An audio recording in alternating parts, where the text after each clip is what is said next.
Hello students, my name is Kaushal और आप सभी का मॉड्यूलेशन में बेहद स्वागत है। आप तैयारी अगर कर रहे होगे आईपीयू की या डीटीयू लीड की, तो आपको अच्छे से पता होगा कि सिलेबस का बहुत इंपॉर्टेंट हिस्सा है क्वांटिटेटिव एप्टीट्यूड, जिसमें आपको जो अलग अलग क्वांटिटेटिव एप्टीट्यूड के चैप्टर्स हैं उसको आपको मास्टर करना होता है, जिससे आपकी जो परसेंटेज ऑफ, या आप कह सकते हो परसेंटेज ऑफ, या ऐसा समझ लीजिए कि आपके जो लेवल ऑफ चांसेस है वो बढ़ जाए। ये इसलिए कह रहा हूं क्योंकि ये ऐसे टॉपिक्स हैं जहां से आप एक भी गलतियां नहीं करोगे, और अगर आपने सही से तैयारी कर ली तो आपको ये फुल मार्क्स आपको पहुंचाएगा, आपको जरूर दिलवाएगा, राइट। तो बिना देरी किए हम लोग थोड़ा सा देखते हैं कि एक्चुअली क्वांटिटेटिव एप्टीट्यूड में आपको किस तरह से तैयारी करनी है, और आपको एक्चुअली मास्टर करने के लिए क्या क्या सब्जेक्ट्स और क्या क्या टॉपिक्स पढ़ना पड़ेगा। बिकॉज जब तक आपको इसके टॉपिक्स के बारे में जानकारी नहीं होगी तब तक आप कहीं ना कहीं कंफ्यूज रहोगे कि हमें क्या क्या पढ़ना है, क्या हमारा सिलेबस कंप्लीट हुआ भी है, नहीं हुआ है। ठीक है, ये सारी इंफॉर्मेशन आपके लिए बहुत ही जरूरी है। ठीक है, तो स्टार्ट करते हैं। सो क्वांटिटेटिव एप्टीट्यूड को हम एक और नाम से जानते हैं, पॉपुलर नाम से, दैट इज क्वांट्स। क्वांट्स में आप देखेंगे कि हमारा 3 हिस्सा है। एक है अरिथमेटिक, ठीक है, अरिथमेटिक का पार्ट है। दूसरा आप देखेंगे एक है दैट इज एडवांस मैथ्स, और थर्ड है डेटा इंटरप्रिटेशन। अरिथमेटिक क्या है? जो आप डे टू डे एक्टिविटीज में, लाइफ में जो मैथ्स का आप यूज करते हैं, जैसे लाइफ में आप क्या क्या यूज कर सकते हो, प्रॉफिट एंड लॉस का, राइट, एवरेज का, ठीक है, टाइम स्पीड डिस्टेंस का, ये ऐसे टॉपिक्स हैं जो आप डेली लाइफ में कहीं ना कहीं यूज करते हो। एडवांस मैथ क्या होता है? एडवांस मैथ्स ऐसे टॉपिक्स है जो आपको क्लास 9-10 में आपको देखने को मिला था।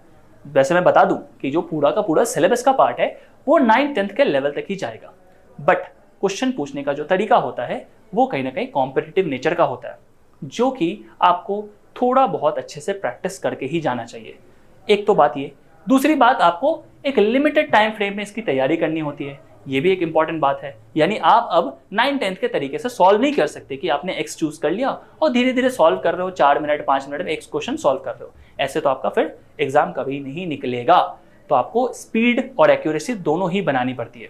ठीक है, सो एडवांस मैथ में आप देखेंगे कि एडवांस मैथ में आपको ऐसे मैथमेटिक्स पढ़नी होगी जो 9-10 का हिस्सा है, जैसे कि अलजेब्रा हो गया, राइट, इसी तरह से मेंसुरेशन हो गई, ट्रिग्नोमेट्री हो गया, ये सब एडवांस मैथ का पार्ट है। And third is data interpretation. जैसे कि आप देखते होंगे कंपनियों का क्या आता है, कुछ चार्ट्स आता है, दैट इज पाई चार्ट हो गया, बार ग्राफ हो गया। इस सारे चार्ट्स को आपको रीड करके क्या करना है, इंटरप्रेट करना है, दैट इज समझना है, और फिर इसके हिसाब से आपको आंसर देना पड़ेगा, राइट। अभी तक ये इधर के पार्ट से क्वेश्चन नहीं आ रहा है, बट मैं बताऊं क्वांट्स का जो असली हिस्सा है, असली जो क्लासिफिकेशन है वो ऐसा ही है, राइट। डेटा इंटरप्रिटेशन के क्वेश्चंस बहुत अच्छे अच्छे एग्जाम्स में आती हैं, जैसे कि आप इंडिया के सबसे बड़े एग्जाम इवन यूपीएससी को देख लोगे, वहां भी डेटा इंटरप्रिटेशन आपको देखने को मिलेगा। एसएससी के अलग अलग एग्जाम्स आपको देखने को मिलेगा। तो मैं आशा करता हूं आने वाले टाइम में, हो सकता है आपसे शुरू हो जाए या कभी बाद में, data interpretation will be the part of quantitative aptitude. ठीक है, ज्यादा समय लिए बिना मैं आपको जल्दी से जल्दी अरिथमेटिक के इंपॉर्टेंट टॉपिक्स को यहाँ पे ब्रीफ कर देता हूँ, ताकि आपको आइडिया हो कि आपको क्या क्या अच्छे से तैयार करना है। सो अरिथमेटिक में आप देखेंगे टॉपिक्स में क्या क्या है। एक है नंबर सिस्टम, दूसरा देखेंगे जो word problem based on numbers है वो आपको तैयार करना है।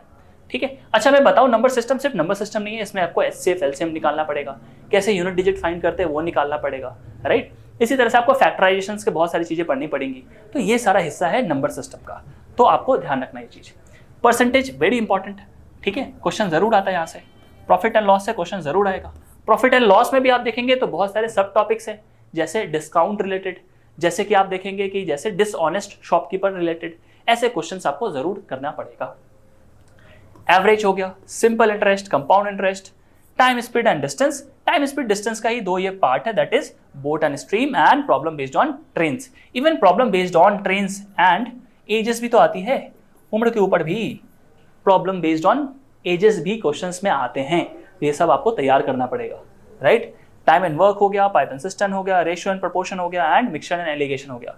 सिंपल इंटरेस्ट, कंपाउंड इंटरेस्ट खुद में बहुत इंपॉर्टेंट है, यहाँ से भी एक सवाल आपको जरूर देखने को मिलेगा। ये पार्ट से भी आपको एक सवाल जरूर देखने को मिलेगा। ठीक है, time and work and Python system से आपको एक सवाल जरूर देखने को मिलेगा। तो ये कुछ ऐसे टॉपिक्स है जहां से एक सवाल तो आपको सुनिश्चित तरीके से देखने को मिलेगा ही मिलेगा, राइट। तो अगर आप लोगों को ये सिलेबस पता है बहुत अच्छी बात है, नहीं पता तो इसको आप लोग नोट डाउन कर लेंगे, सो दैट आपको आगे पता हो कि क्या आपने ये सारे टॉपिक्स पढ़ लिए।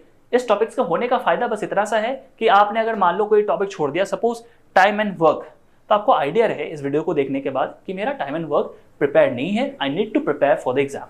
क्लियर है?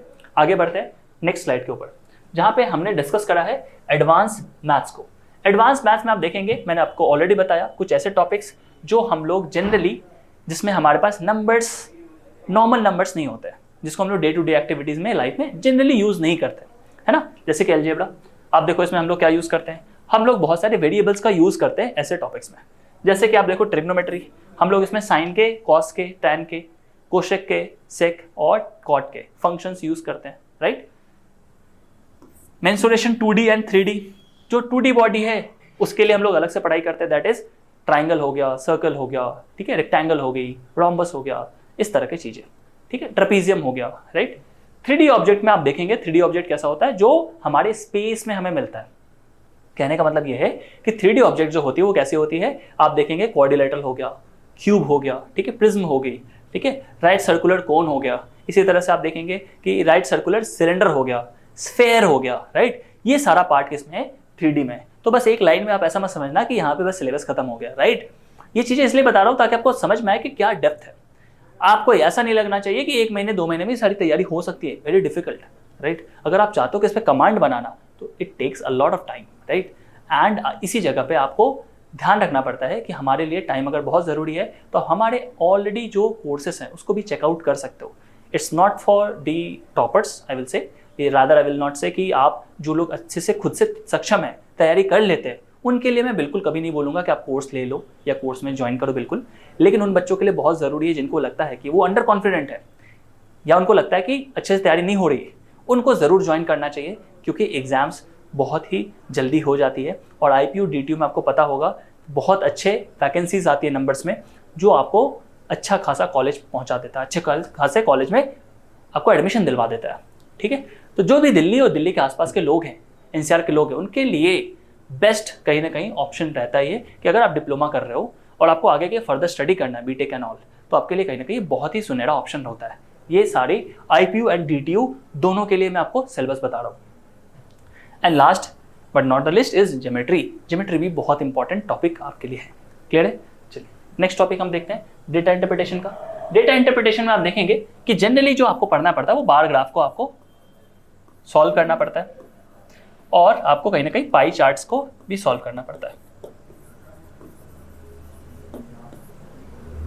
ये ऐसे टॉपिक्स है जिसको आपको सॉल्व करना पड़ेगा। डेटा इंटरप्रिटेशन में अभी फिर से बता रहा हूँ, बहुत ज़्यादा मैं प्रोमिनेंटली अभी लीड के एग्जाम्स में नहीं देख रहा, बट मैं बहुत होपफुल हूँ कि आने वाले समय में डेटा इंटरप्रिटेशन ज़रूर आएगा, ज़रूर आपके एग्जाम का हिस्सा हो जाएगा, क्योंकि ये बहुत ही बेहतरीन टॉपिक्स होते हैं, अच्छे क्वेश्चंस होते हैं इसमें, ठीक है?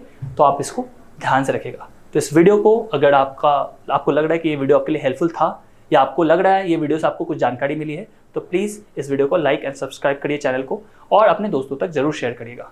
आपके कुछ भी आपकी राय है, कुछ भी आपको लगता है कि हमें और भी आपको कुछ पूछना है, ऐसा कुछ भी है, तो आप कमेंट सेक्शन में जाके ज़रूर कमेंट करिए। मैं बिल्कुल कोशिश करूँगा कि आप तक मैं खुद से रिप्लाई कर पाऊँ। So thank you so much for joining and आप लोग इस वीडियो को जितना ज़्यादा सर्कुलेट करोगे उतने ही आपके जो कलीग्स हैं उन तक ये इन्फॉर्मेशन पहुँचेगी और उनको भी कहीं ना कहीं फ़ायदा होगा। So thank you so much.